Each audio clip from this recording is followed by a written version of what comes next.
It's film festival time again. And for some people, this can be a stressful time of year. Not for me, but for some people it is. My family, on the other hand, cannot wait to get started.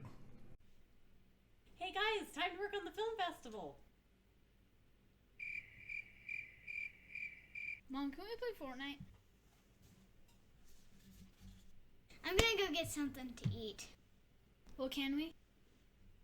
Now, we are not professionals, and we have relatively limited experience making movies. There will be people that watch this video and think he should be banned from the internet. And they're probably right. But we just wanted to put together a couple of short videos to share our process and the things that we've learned over the last couple of years. So let's get started. All right, we're going to talk about three main things today: getting a plan, lighting, and shooting your movie. The first thing we need to do is get a plan. So the plan will consist of an idea, what is your movie about, and scripts or storyboards. Now, the scripts and storyboards should be as detailed as possible while not taking too much time. You want the scripts to include dialogue so that you can allow for what dialogue will take place when you're doing your animation. And the storyboards will help you by defining what will be in each scene so that you can build your sets. Now, when you're putting together your script and storyboard, make sure you think about the materials and the time that you have available. If you're making a Lego stop motion movie, for instance, and you choose the Battle of Waterloo, but you don't have a lot of Legos, your battle scene may not be very impactful. So instead, you might want to do an interview style movie with Napoleon on his horse, or have Napoleon reacting to things happening off screen. Also, think about the time, not just how much time you have between now and when the movie needs to be submitted, but also how much time you have each day to complete your shooting. If you only have 20 minutes a day to shoot your scenes, then you probably don't want to create scenes that take 4 or 5 hours to shoot, because then you'll have a lot of trouble getting the continuity in that same scene between the different shoots. So make sure you take into account the materials and time when you're thinking about the idea. All right, the next thing we're going to talk about is lighting. Lighting is extremely important no matter what kind of movie you're making. It's more important sometimes in stop motion movies so that you don't get the flickering, but even in live action or whatever you're doing, you're going to want to make sure that the lighting is controlled and sufficient. So the most important thing about lighting is eliminate natural light as much as possible. If you're shooting in a closet with no windows, that would be ideal, but not a lot of people have closets big enough to shoot in. If you're shooting at the dining room table with a giant sliding glass door, you're going to want to block out that light as much as you can. So put a sheet over the door, any reflective surfaces that you have around, make sure you cover those. The more you control the natural light, the better. Then you want to get your own light into the scene. So lamps of any kind, so this is just a big floor lamp with three shades and 3 bulbs. Put the biggest bulbs you can in them. Get them as close as you can to the shot. This is something we got at Target. I use it all the time, anytime I need a lot of light. Desk lamps work wonders as well. So here's a desk lamp that has an adjustable, the height is adjustable, the head is adjustable. You can get it close to the shot. These are great. I have 2 of these, and a lot of times we'll put these in left and right side to overlap the light zone so that they get even lighting. And you'll also want to diffuse the light. So we just put a piece of paper taped over the shade, and this helps to diffuse the light so that you get consistent smooth lighting within the scene. If you don't have lamps like that, just grab a table lamp. Take the shade off and put and you can even lean it on something to get it close to the shots. If you had a couple of table lamps, you could use those. A floor lamp would be fine as well. Just grab whatever you have. The more lighting, the better, and the more control over it you have, the better. Also, think about what you're wearing if you're shooting a stop motion movie, or even if you're filming and you've got other characters in your scene, or you've got the actors in your scene. You want to wear dark clothing for shooting so that you're not reflecting onto the scene and causing light inconsistencies. So lighting is very important. Control the lighting and get it as close as you can to the shot. Finally, you need a camera and a place to shoot. If you're shooting a stop motion movie, make sure you have a nice sturdy surface. And if you're shooting live action, just make sure that your location or your set is clear and ready to go. Any camera will work as long as you're comfortable using it, and you can shoot a lot of images or videos with it. And you can get those images or videos off the camera and onto a computer for editing. We're going to work with 2 types of cameras today. A digital SLR, which is nice because you have a lot of control and you can switch out lenses and do different things. If you have one and you're comfortable using it, that's a great option. If not, an iPhone or a smartphone camera of any sort is another great option. You can achieve great results with these, and a lot of the best movies on the internet are made with iPhone cameras. Finally, you're going to want some sort of a tripod. A floor-mounted tripod is nice because you can adjust the height. A tabletop tripod is also really nice. You don't get height adjustment with these a lot of times, but you can set them on books or whatever you need to do. And a lot of times these will come with an iPhone mount, so you can just stick the iPhone in and be ready to go. If you don't have a tripod of any sort, then just make one out of whatever you have laying around. You can use Lego, something like this, or erector sets, and stick the camera in there and you're ready to go. So once you've got a plan, lighting, camera, and location sorted out, we should be ready to get started. Let's go. Before we get started shooting, it's worth taking a minute to talk about set design. When you're building and organizing your sets, remember to keep it simple. Focus on the most important elements, the things that drive the story forward. Of course, it's nice to have some details to set the stage and give context, but make sure not to distract from the main story elements. Put those front and center. Also, whether you're doing stop motion or live action, remember that you only have to build what the camera will see. If your shot takes place in a room, you might only need 1 or 2 walls, and most of the time not even a ceiling. It's useful to have your camera with you when you're building your sets to test the shot and know where you need to put your effort. Again, I think the best tip that I can give for set design is just to keep it as simple as possible. All right, guys, it's shooting day. We've got everything done. We got our plan. We got the storyboards and the script and storyboards told us what sets we need to build, so we build those. We got our camera and lighting together, so everything should be ready to go. Now, I'm going to show you the studio. Our studio is pretty amazing. I don't want people to feel bad. I just wanted to show it off a little. It's just the laundry room. Let's go take a look. All right, so as you can see, we're literally in a laundry room. There's nothing fancy. Got a tripod set up and ready to go so I can do a little bit of filming in here before we get started. And we've got our sets ready. So these are the sets that our storyboard dictated, right? So we'll see more of those in a few minutes. Got some lighting set up with our paper taped over so that we'll have nice diffusion. And got a computer in here. I'm going to show you what we're going to do with that in a minute. You don't have to have a computer. If you do, it will be handy, but there's a few other things that we do have, and we'll go over that in a second. But again, just wanted to show you that we're literally in a laundry room. It doesn't give us a lot of space. Got a chair down here. We don't have a lot of space, but what we do have is control over lighting. You can see the computer. But the point is, we have total control over lighting. We don't have any windows. There's nothing that's going to provide light that we don't control, and that is one of the most important things. All right, guys, we have everything together and we're ready to start shooting. I just want to do a quick overview of what we've got and how we're going to use it. So we've got our sets back there. We'll set the shots up in a minute. We've got our lighting with the paper over it to diffuse it. We've got the cameras in place, an iPhone and a digital SLR. We're going to show how to use both of those. Storyboards and scripts, you want to have those with you so that you can use this to... The storyboard has basically got you to this point, right? The script gives us the detail about the shot that we're actually going to shoot today, the scene that we're going to shoot. So the dialogue is really important because it tells you how the characters should react to each other, how much time there should be when they're doing various animations. So having this around is really useful. We have some additional lights. We've got a flashlight, which we'll use in this in our shots here, not in the first scene, but we will be using in the first scene this set of LED Christmas string lights because we're doing a night shot and it kind of adds a little secondary lighting, and I'll show you about how we're going to use that. The one other thing I want to point out that's really important is a way to remotely trigger the capturing of your images. You don't want to touch your camera if you can help it. So one of the things you can do is use an iPhone headset or headphones, and you can use the plus volume button. Whenever you click that when you're in camera mode, that's going to snap an image. So this is really useful. If you have an SLR and you've got something like this, either it would come with a camera or you can buy them separately.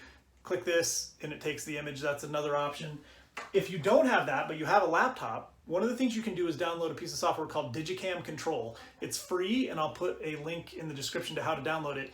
It does a few things. It allows you to remotely capture the images, but it also allows you to remotely see the image live. So what the camera is seeing, you will see. So it's really helpful for setting up your shots. And then additionally, it does a thing called onion skinning, which takes the previous shot and overlays it on top of the current shot.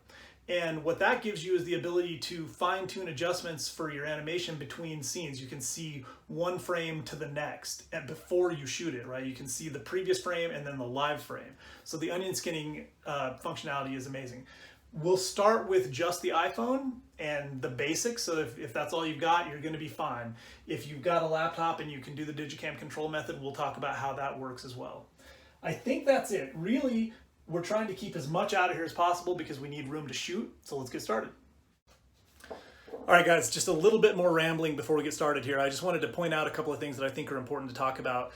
First off, I'm going to do a daytime shot instead of a nighttime shot. I tried to set up the nighttime shot and it just was more work. The lights don't put off, or the buildings don't put off their own light, so it just didn't quite look right. And I just wanted to show you don't need to be afraid to make adjustments as you go if you can't quite pull something off. We've done nighttime shots before. They look great, but you have, when I just wasn't taking into account that the city would just not look quite right without lights in the buildings and whatever. So we're going to skip that. The script says scene 1, shot 1, open on a city at night, drone shot of 4 to 5 seconds, slowly circling the city. We're going to do a drone shot of 4 to 5 seconds, slowly circling a daytime city. So that's one thing. Second, I think it's important to just talk real quickly about the aspect ratios. You're going to submit the movie in high definition, and that is a 16:9 aspect ratio. You can either submit it in 1080p or 720p. 720p is a lower resolution. That's what the theater is going to show it at anyway. So if you want to submit it in 720p, that's fine. If you want to submit it in 1080p, it'll look fine too. So either one of those are fine, but they're both 16:9 aspect ratio. This video that you're seeing right now is 16:9 aspect ratio. That's what the iPhone shoots for video. For images, the iPhone shoots 4:3. And a Nikon, or some Nikons, different cameras, they shoot a 3:2.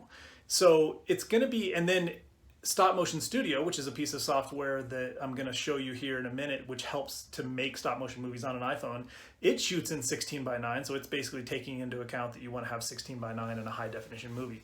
So the reason I mention that is that you kind of want to pick and stick with an aspect ratio, or else it'll be a little strange when you go when your movie is shown and part of it has a 4:3 aspect ratio and has, you know, black bars on the side, which looks totally fine, but then when it all of a sudden moves up to a 16:9, which you'll actually see in this video when we start showing the iPhone movie, or the stop motion movie, you'll see that the aspect ratio changes a little bit, right? So the other, and then if it changed again to a 3:2, you'd have 3 different aspect ratios in the same movie. So for shooting your stop motion movie, pick one and stick with it. I'm going to show shooting with the iPhone and shooting with the digital SLR camera, and they will have slightly different aspect ratios. I want to show the 2 different ways to shoot. If you're going to shoot, I would pick just one and go with that. So we'll get started here in just a second with the iPhone, but I wanted to just talk real quickly about the aspect ratios.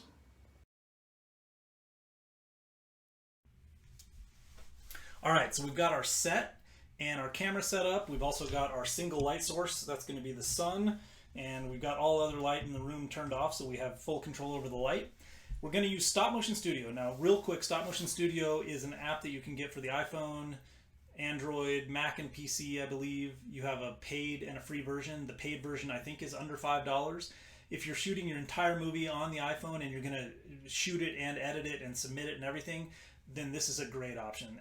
Stop Motion Studio is a great way to do that. You can add your sound effects and everything in. I'm not going to go through the entire way to do that. If you guys have questions, I might do another video on that. I'm going to show more how to edit on the PC, but I'm going to shoot with just this first scene so that we can get an idea of what it would look like to do that, just so people that want to use that can see. So I'm going to really quickly just go through some of the functionality, and then I'll show, I'll speed things up to do the rest. So we click on New Movie here, right? And then if we click on Theme, you can see that there's a bunch of options down here. At the very bottom is aspect ratio. I'm going to leave it on 16:9 for now. You could choose a different aspect ratio if you wanted to shoot in 4:3. If you're going to do everything on the iPhone or iPad, though, you might as well just leave it at 16:9 because that's really ultimately what you want. That's what we're going to submit in. Next thing you want to do is click up here on the camera. Now, a couple of things. You can see that it's got this grid, right? I've left the grid on. You can turn it off right there with that. That helps to line things up, especially when you're doing animation. You can kind of line things up as you go. Another thing to look at here is you can see all these white dots. That means that those are all in manual mode. You want things in manual mode because if they're in auto mode, if I turn auto on, you can see some of the white dots go away, and then white balance is in manual, so you can turn that on auto. A lot of times what I'll do is put it on auto, and then I'll kind of click on where I want the shot to focus, and then I'll go back. Actually, let me move this up. I'll go back and turn auto off, and I'll do that for all of the different things here, brightness and white balance and everything.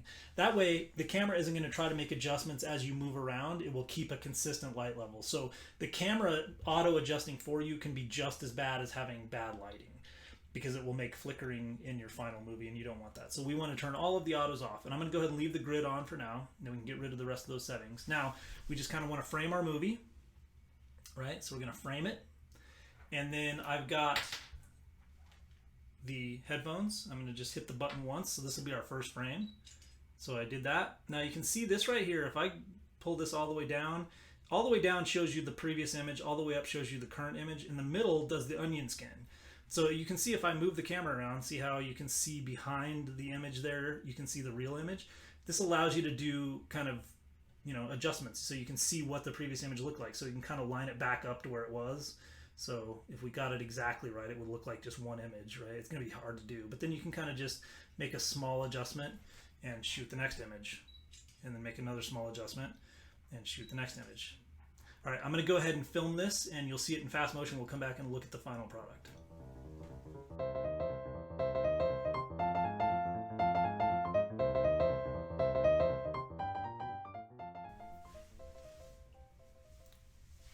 All right, so we just shot 36 frames. You can see down here in the bottom, actually, it looks like 38.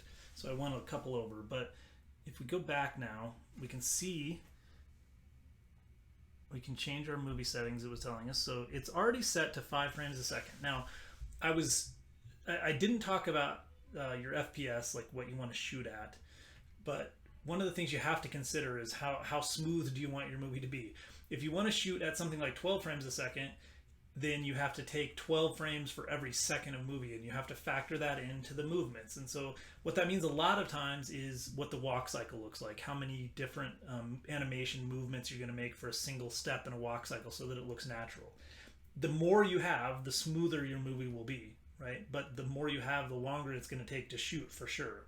So I'm going to just show you what this will look like at 5 frames a second, and then also at 12 frames a second. 12 frames a second, it'll be 3 seconds of movie, right? At 5 frames a second, it'll be whatever that is. It'll be more. It'll be like something like 7 seconds of movie, right? So if we go and take a look, we're going to leave it at 5 frames a second, and we'll close this, and then we'll just tell it to play. It's just going to play over and over here. But you can kind of see it looks all right. Looks a little bit like a drone shot. It's not super smooth, but I think it'll do the trick, right? It could be better. We could do a little bit of a better job smoothing it out. I'm using the tripod on the bumpy surface, which made it a little bit more difficult. I didn't want to take time to make a smaller surface. Really, the city should be on a smaller surface, and I should be able to have the tripod on a smooth surface independent of it. But I just went with that for now. I think it illustrates the point. If we switch this to 12 seconds, or 12 frames per second, this should give us about 3 seconds of movie. And you'll see that it's a little smoother. It almost looks a little better. It gets a little jumpier in some ways. So I might use this at 5 frames a second. I might use it at something in between, right? We could try something like 10, or well, let's see, stop it and go down to 10 and just see what that looks like. Yeah.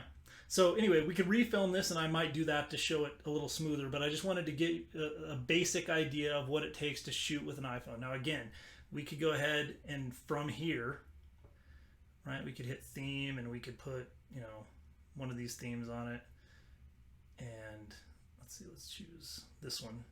And then you can put your name and everything in the movie, and you can do credits and trailer. It'll do everything for you, which is really nice, right? But I'm going to go ahead and put the theme back to nothing, because we're going to use that for now. You can also have an outline. This is what gets put in the credits and all that for the theme. So it's really interesting. But you can do everything right here. And you can even put masks on. So if you put this mask, it'll make it look like it's, looking through binoculars. So that's really cool. There's a lot of effects that you can do right from within the application. But we're going to go back to no mask and the fade in and out with different styles. So anyway, you guys get the idea. let's move on to looking at how we would shoot with a digital SLR.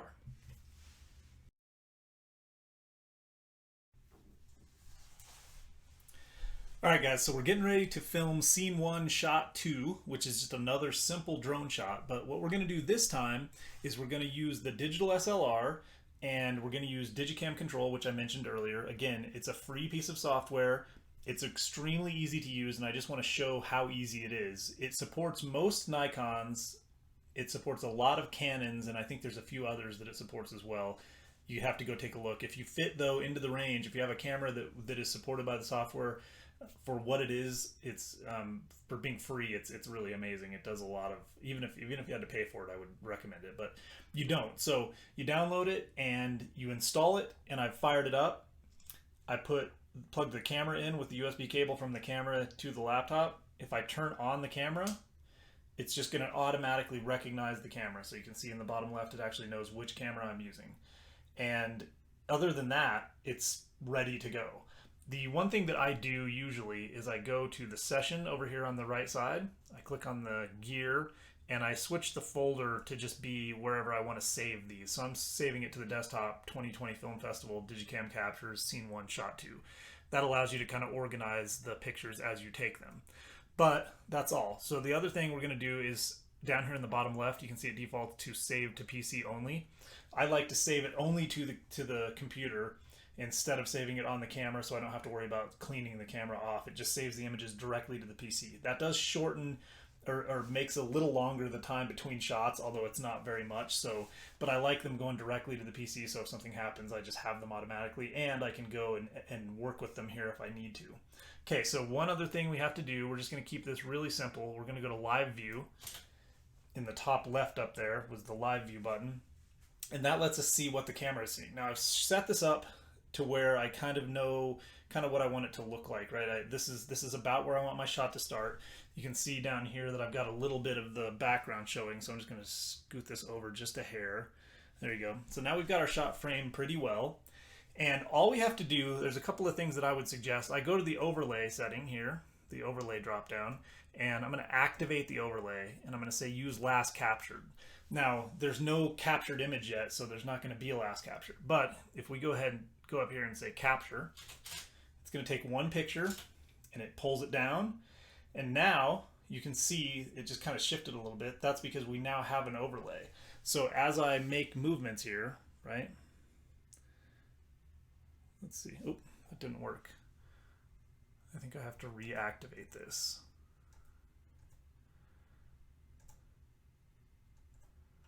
Let's see. Oh yeah, you can see the overlay. It's because I didn't mess with the transparency. The transparency is still at 100%. So I'm going to drag the transparency down to 50. And now you can see that it's the same onion skinning that we got with Stop Motion Studio when we were working with the iPhone. But now we have it with Digicam Control, and it allows us to make adjustments. So we can do that, take another picture, just capture, right? Now that's going to become the new image. So in just a second, it'll line back up. There you go. And now we can go on and make another adjustment. So I'm going to go ahead and shoot this real quick. This one will be a little smoother because I have a little more control. So I'm going to shoot this, and then we'll come back at the end and talk about what you have on your computer once you're done.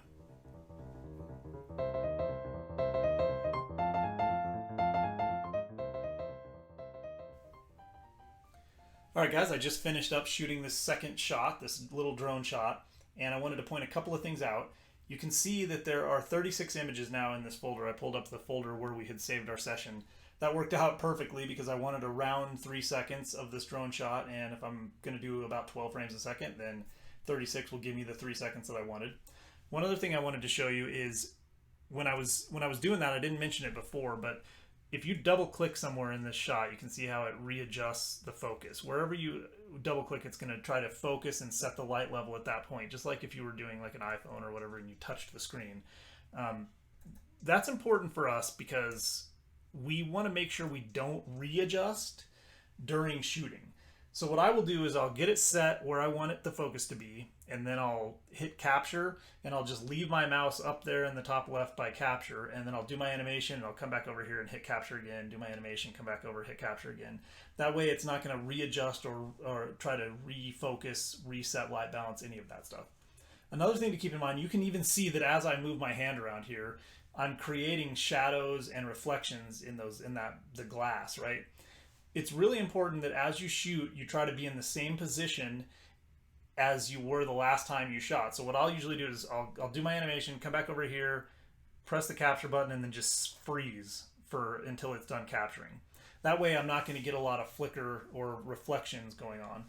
Also, the dark clothing that we mentioned earlier, it's really helpful to have dark clothing because that minimizes how much of an actual reflection you will cast back as far as light and then in the window itself, right?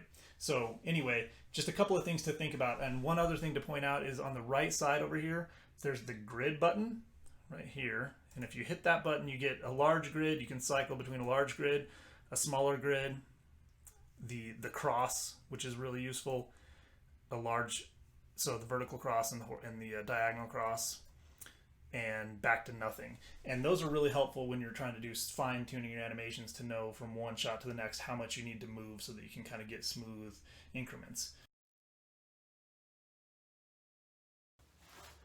Okay, the final thing we're going to talk about today is animation. Technically what we've done so far is animation. We've animated a simulated drone moving around a city, and that will work and it'll look cool. But really we want to get into animating characters and objects in our scene. We're going to talk first about the walk cycle, and we're going to animate a couple of characters walking towards each other in the front of the building.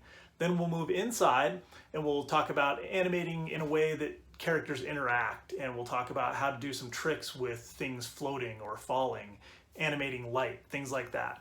So let's get started.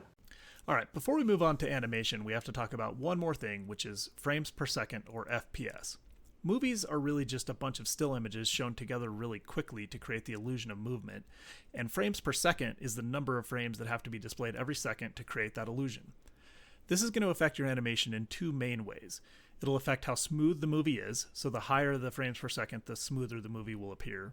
And it also affects timing, your timing in walk cycle, movement animations, and also the timing in dialogue. So when you're starting out, you need to think about what your target is going to be for FPS. It determines not only how smooth the movie is, but also how many images that you're going to have to take to achieve that smoothness. I think a good target is 12 frames per second.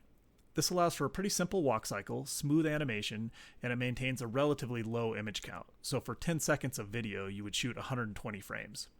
The examples that we show today are going to assume 12 frames per second, but we'll talk about adjustments that you would need to make for a higher or lower FPS.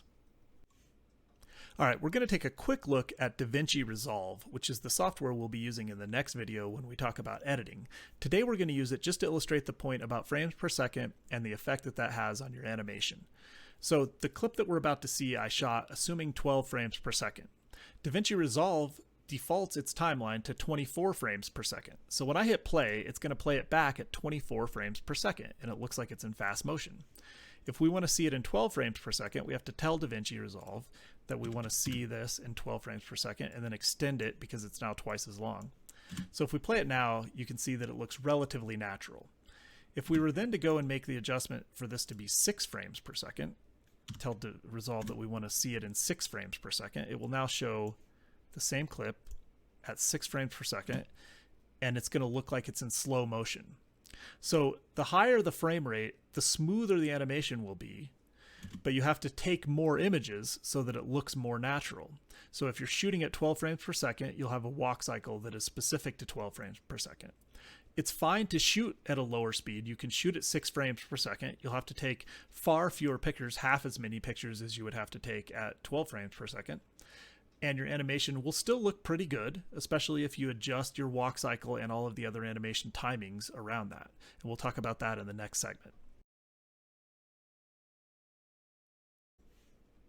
Okay, the first thing we're going to talk about today as far as animation goes is the walk cycle. So we're going to focus on the character on the left, and this walk cycle is targeted at about 12 to 15 frames per second. It's going to use 8 frames to get the character 2 steps, so 1, 2, 3, 4, 5, 6, 7, 8. You can imagine that if you wanted to do a 24 frame per second walk cycle, you would add 1 frame of animation in between each of the ones that we're going to show. It would get the character the same distance in the same amount of time, but that would be a little smoother because there would be more animations. If you're going to use 6 frames per second, you would want to take out one of the animations. That would get the character the same distance in the same amount of time with less frames, and it would look a little choppier. So for our first frame, we're going to move the character forward, lean him forward a little bit, move one leg forward out as if he's taking a step. The opposite arm comes forward and the corresponding arm moves back. So right leg forward, right arm back. Now he's going to balance in between and stand up a little straighter. His arms are going to be at the widest point at this point in the animation. Then we plant and his arms start to come back together. Bring the other leg in and his arms are almost back to starting position. Now we take the opposite leg and step it forward with the arms doing the corresponding. The opposite arm moves forward, the corresponding arm moves back. Another balance step, another plant, and then back together. So that gives us a full 12 frame per second walk cycle in 8 frames.